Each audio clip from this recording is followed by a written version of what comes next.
আসসালামু আলাইকুম। রাত ১০টার শীর্ষ সংবাদে স্বাগত জানাচ্ছি আমি শাহনাজ পারভীন।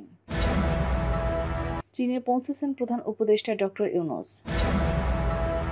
শবে কদরে দেশ ও জাতির কল্যাণ কামনায় তারেক রহমান। বাংলাদেশের সঙ্গে অংশীদারিত্ব এগিয়ে নিতে প্রতিশ্রুতিবদ্ধ ভারত, অধ্যাপক ইউনূসকে নরেন্দ্র মোদি। জাতিসংঘ সাধারণ পরিষদের রোহিঙ্গা সংকট সম্পর্কিত প্রস্তাব গৃহীত। জুলাই আন্দোলনকে ৭১-এর সঙ্গে তুলনা, তোপের মুখে সিভিল সার্জন। ৯০,০০০ ভুয়া মুক্তিযোদ্ধার অভিযোগ যাচাই চলছে। বায়তুল মোকাররমে ঈদের ৫ জামাত প্রথম সকাল ৭টায়। বরিশালে ২ ছাত্রলীগ কর্মীকে আটক করে পুলিশে দিল ছাত্রদল। ছেলেকে আনতে যেয়ে ভারতে হেনস্থার শিকার বাংলাদেশি। সাউথ কোরিয়ায় ভয়াবহ দাবানলে নিহত ২৪। সংসদে বলতে দিচ্ছে না, পালিয়ে বেড়াচ্ছেন স্পিকার, বিস্ফোরক রাহুল। ৪ দিনের সরকারি সফরে চীনে পৌঁছেছেন বাংলাদেশের অন্তর্বর্তীকালীন সরকারের প্রধান উপদেষ্টা অধ্যাপক ডক্টর মোহাম্মদ ইউনূস। বুধবার বাংলাদেশ সময় বিকেল ৪টা ১৫ তাকে বহনকারী বিমানটি দেশটির হাইয়ান আন্তর্জাতিক বিমানবন্দরে অবতরণ করে। প্রধান উপদেষ্টার প্রেস উইং থেকে এ তথ্য জানানো হয়েছে। দেশটিতে নিযুক্ত বাংলাদেশের রাষ্ট্রদূত মোহাম্মদ নাজমুল ইসলাম ও দেশটির হাইয়ান প্রদেশের ভাইস গভর্নর কিয়ং হাই বো বিমানবন্দরে প্রধান উপদেষ্টাকে স্বাগত জানান। এর আগে বুধবার দুপুর ১টার দিকে চায়না সাউদার্ন এয়ারলাইন্সের বিশেষ একটি ফ্লাইটে চীনের উদ্দেশ্যে ঢাকা ত্যাগ করেন ডক্টর মোহাম্মদ ইউনূস। পবিত্র শবে কদর উপলক্ষে দেশ ও জাতির কল্যাণ কামনা করেছেন বিএনপির ভারপ্রাপ্ত চেয়ারম্যান তারেক রহমান। এক বাণীতে তিনি বলেন, পবিত্র লাইলাতুল কদর উপলক্ষে আমি বাংলাদেশ সহ সারা বিশ্বের মুসলিম সম্প্রদায়ের সবাইকে জানাই আন্তরিক শুভেচ্ছা ও মোবারকবাদ। কামনা করি তাদের অব্যাহত সুখ, শান্তি ও সমৃদ্ধি। লাইলাতুল কদর একটি জ্যোতির্ময় মহিমান্বিত রাত। এ রাতের তাৎপর্য অপরিসীম। মাহে রমজানের এই রাতে নাজিল হয়েছিল পবিত্র মহাগ্রন্থ আল কুরআন। মাহে রমজানে ধর্মপ্রাণ মুসলমানগণ মাসব্যাপী সিয়াম সাধনায় নিজেদের জীবনকে পুত, পবিত্র এবং সুন্দরতম করে গড়ে তোলার প্রশিক্ষণ নিয়ে শবে কদরের রজনীতে আল্লাহর অনন্ত অসীম রহমতের দ্বারা পূর্ণতা লাভ করে। বাংলাদেশের স্বাধীনতা দিবসে পাঠানো বার্তায় শান্তি, স্থিতিশীলতা ও সমৃদ্ধির জন্য দুই দেশের অংশীদারত্বকে এগিয়ে নিতে প্রতিশ্রুতি পুনর্ব্যক্ত করেছেন ভারতের রাষ্ট্রপতি দ্রৌপদী মুর্মু ও প্রধানমন্ত্রী নরেন্দ্র মোদি। প্রধান উপদেষ্টা অধ্যাপক মোহাম্মদ ইউনূসকে পাঠানো এক বার্তায় ভারতের প্রধানমন্ত্রী নরেন্দ্র মোদি বলেন, শান্তি, স্থিতিশীলতা ও সমৃদ্ধির আমাদের যে আকাঙ্ক্ষা তার দ্বারা পরিচালিত হয়ে এবং একে অপরের স্বার্থ ও উদ্বেগের প্রতি পারস্পরিক সংবেদনশীলতার ভিত্তিতে আমরা এই অংশীদারত্বকে এগিয়ে নিতে প্রতিশ্রুতিবদ্ধ। বাংলাদেশের স্বাধীনতা ও জাতীয় দিবসে অধ্যাপক মোহাম্মদ ইউনূস ও এদেশের জনগণকে অভিনন্দন জানান ভারতের প্রধানমন্ত্রী। জাতিসংঘ সাধারণ পরিষদে মালয়েশিয়া ও ফিনল্যান্ডের পৃষ্ঠপোষকতায় মিয়ানমারের রোহিঙ্গা, মুসলিম ও অন্যান্য সংখ্যালঘুদের পরিস্থিতি নিয়ে উচ্চ পর্যায়ের সম্মেলনের ক্ষেত্রে পদ্ধতি, কাঠামো ও সংগঠন সংক্রান্ত একটি প্রস্তাব গৃহীত হয়েছে। বুধবার এই প্রস্তাব গৃহীত হয় বলে জানিয়েছেন প্রধান উপদেষ্টার deputy press secretary Abul Kalam Azad Majumdar. তিনি জানান, বাংলাদেশের স্থায়ী প্রতিনিধি রাষ্ট্রদূত মোহাম্মদ সালাউদ্দিন নোমান চৌধুরী উন্মুক্ত বিতর্ক পর্বে হস্তক্ষেপ করে প্রস্তাবের ওপর ভোটের আহ্বান জানান। কারণ রাশিয়া এতে কয়েকটি সংশোধনী প্রস্তাব করেছিল, যা বাংলাদেশে গ্রহণ করেনি। সাধারণ পরিষদের সভাপতি ভোট গ্রহণের উদ্যোগ নেন এবং প্রস্তাবটি ১৪১ ভোটে গৃহীত হয়। এই প্রস্তাবের বিপক্ষে কোনো ভোট পড়েনি, তবে 10টি দেশ ভোটদান থেকে বিরত থাকে। ছাত্র জনতার জুলাই আন্দোলনকে ১৯৭১ সালের মুক্তিযুদ্ধের সঙ্গে তুলনা করে বীর মুক্তিযোদ্ধাদের তোপের মুখে পড়েছেন ঢাকা জেলার civil surgeon doctor Mohammad Zillur Rahman. বুধবার ঢাকা জেলা প্রশাসকের কার্যালয়ের সামনে আয়োজিত মহান স্বাধীনতা ও জাতীয় দিবস ২০২৫ উদযাপন অনুষ্ঠানে এ ঘটনা ঘটে। পরে ক্ষমা চান civil surgeon doctor Mohammad Zillur Rahman. এদিন বেলা ১১টায় অনুষ্ঠান শুরু হয়। প্রথমে অতিথিরা আসন গ্রহণ করেন, এরপর জাতীয় পতাকা উত্তোলন করা হয়।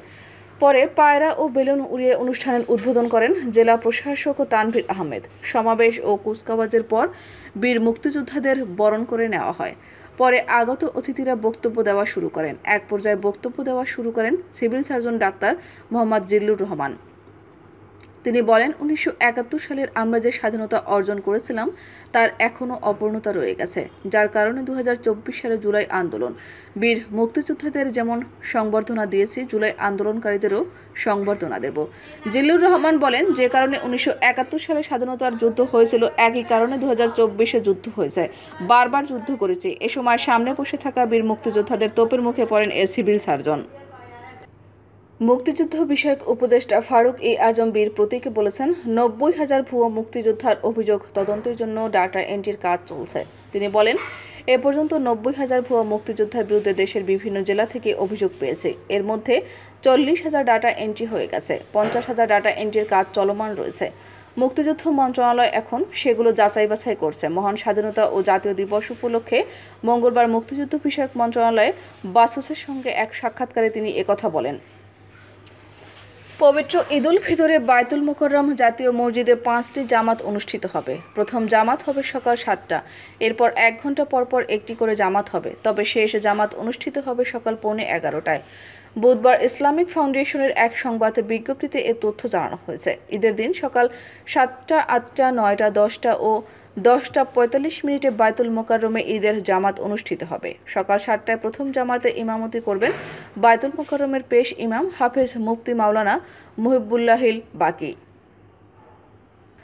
বরিশালে 2 ছাত্রলীগ কর্মীকে আটক করে পুলিশে দিয়েছেন ছাত্রদলের নেতাকর্মীরা। মঙ্গলবার রাতে নগরীর কলেজ এভিনিউতে এ ঘটনা ঘটে। আটক দুজন এর আগে হওয়া 4টি রাজনৈতিক মামলার আসামি। সেই মামলায় তাদের গ্রেপ্তার দেখিয়ে আদালতের মাধ্যমে বরিশাল কারাগারে পাঠিয়েছে পুলিশ। এ তথ্য নিশ্চিত করেছেন কোতোয়ালি মডেল থানার ভারপ্রাপ্ত কর্মকর্তা মিজানুর রহমান। গ্রেপ্তার এনায়েত ও রাকিব বরিশাল ছাত্রলীগের কর্মী ও জেলা ছাত্রলীগের সাবেক সহসভাপতি সাজ্জাদ সেরনিয়াবাতের অনুসারী। দার্জিলিংয়ের কাশিয়াংয়ের একটি বোর্ডিং স্কুলে পড়ে ছেলে। তাকে আনতে রাজধানীর পল্লবী এলাকার বাসিন্দা আজাদুর রহমান আজাদ বুড়িমারি দিয়ে সকালে ভারতে প্রবেশ করেন, কিন্তু বিকেলে তাকে চরম হেনস্থা করে ছেলেকে ছাড়াই সেখান থেকে ফেরত পাঠানো হয়। মঙ্গলবার সকালে ট্যাংরাবান্ধায় এক কাস্টম কর্মকর্তার ইন্ধনে কয়েকজন গাড়ি চালক ও মানি এক্সচেঞ্জ কর্মচারীর যোগ সাজেশে তাকে হেনস্থা করার ঘটনা ঘটে। হেনস্থার শিকার আজাদুর রহমান সন্ধ্যায় সাংবাদিকদের এসব কথা জানান। তিনি জানান, ভারতীয় ইমিগ্রেশনের কার্যক্রম শেষে তাকে কোনো গাড়িতে উঠতে না দিয়ে ট্যাংরাবান্ধা ইমিগ্রেশন থেকে ট্যাংরাবান্ধা বাইপাস পর্যন্ত হেঁটে যেতে বাধ্য করে কিছু মানুষ। সেখানে একটি ট্রাফিক পুলিশ বক্সে আশ্রয় নিলে সেখানেও তাকে ঘিরে ধরা হয়। পরে সেখান থেকে আজাদকে মেঘলিগঞ্জ থানায় নিয়ে যায় পুলিশ। পরে বিকেলে তাকে দেশে ফেরত পাঠানো হয়। ফেরার সময়ও সে দেশের ইমিগ্রেশন পুলিশের সামনে ওই বাংলাদেশিকে হেনস্থার চেষ্টা করা হয়। সাউথ কোরিয়ার দক্ষিণ পূর্বাঞ্চলে একাধিক দাবানলে কমপক্ষে 24 জন নিহত হয়েছেন। নিহতদের বেশিরভাগই বয়স্ক, যাদের বয়স 60 থেকে 70 বছরের মধ্যে। বিবিসি জানিয়েছে, এছাড়াও 26 জন আহত হয়েছেন, যাদের মধ্যে 12 জনের অবস্থা আশঙ্কাজনক। দাবানলের কারণে 23,000-এরও বেশি মানুষ বাড়িঘর ছেড়ে নিরাপদ স্থানে সরিয়ে নেওয়া হয়েছে। দাবানলে ইলসং শহরের 1300 বছরের পুরনো গৌনসা মন্দির সহ বেশ কয়েকটি ঐতিহাসিক স্থাপনা আগুনে পুড়ে ধ্বংস হয়েছে। লোকসভার স্পিকার ওম বিড়লা সংসদে বক্তব্য রাখার সুযোগ দেননি বলে অভিযোগ করলেন কংগ্রেস নেতা ও সংসদ সদস্য রাহুল গান্ধী। লোকসভার বিরোধী দলনেতার অভিযোগ, এই প্রক্রিয়াটি অগণতান্ত্রিকভাবে চালানো হচ্ছে। একই সঙ্গে তিনি দাবি করেছেন, মূল বিষয়গুলো উত্থাপনের জন্য তার বারবার অনুরোধকে উপেক্ষা করা হয়েছে। বুধবার সংসদের বাইরে রাহুল গান্ধী সাংবাদিকদের বলেন, আমি জানি না কি হচ্ছে। আমি তাকে অনুরোধ করেছিলাম আমাকে কথা বলতে দেওয়ার জন্য, কিন্তু তিনি পালিয়ে যান এবং আমাকে কথা বলতে দেননি। এটা সংসদ চালানোর পথ নয়। সংসদের বাইরে সাংবাদিকদের সঙ্গে কথা বলার সময় রাহুল জানান, তিনি মহাকুম্ভ মেলা এবং বেকারত্বের ক্রমবর্ধমান ইস্যু নিয়ে কথা বলতে চেয়েছিলেন, কিন্তু বারবার তা বন্ধ করে দেওয়া হয়। গত 7 থেকে 8 দিন তাকে সংসদে বলতে দেওয়া হয়নি। যখনই স্পিকারের কাছে বলতে দেওয়ার অনুরোধ করছেন, তিনি পালিয়ে গেছেন। আমাদের আগামীকাল দুপুর 2টার শীর্ষ সংবাদ দেখার আমন্ত্রণ জানিয়ে এখনকার মতো বিদায় নিচ্ছি। দর্শক, ভিডিওটি শেষ পর্যন্ত দেখার জন্য আপনাকে অসংখ্য ধন্যবাদ। নিত্য নতুন সংবাদ পেতে আমাদের ইউটিউব চ্যানেলটি সাবস্ক্রাইব করুন ও নিয়মিত নোটিফিকেশন পেতে বেল বাটনটি ক্লিক করুন এবং আমাদের ফেসবুক পেজটিতে লাইক করুন। এছাড়াও আমাদের ভিডিওতে লাইক দিয়ে শেয়ার করুন। আল্লাহ হাফেজ।